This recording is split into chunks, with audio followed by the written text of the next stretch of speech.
Everyone remembers the opening from BioShock, right?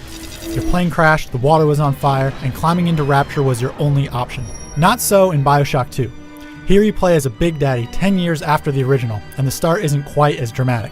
You wake up on the city's floor, take a look at your hands, and notice your reflection in a pool of water, then trot off to see why you were lying around in the first place and what exactly it is that you're trying to do.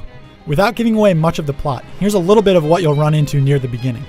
The most obvious difference is that there's a giant drill on your arm, which can be useful for smashing aside splicers. It's not long until you get your first plasmid, good old electro bolt, which you can use to stun and damage enemies, especially if they're standing in a pool of water.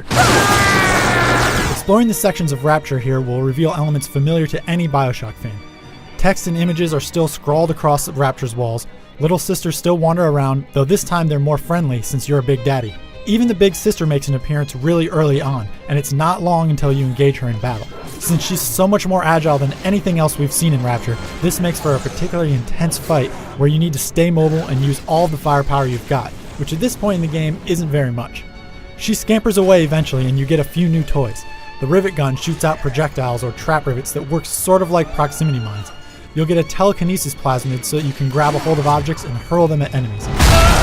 A hack tool can fire darts from afar at things like security cameras to turn them friendly, and the new hacking minigame plays out in real time. The fact that you can wield plasmids and weapons simultaneously makes it easy to take advantage of all of your abilities, and it'll be interesting to see how that develops further into the game. One of the most intriguing parts of the intro bits is an underwater section where you actually go out onto the ocean floor and walk around.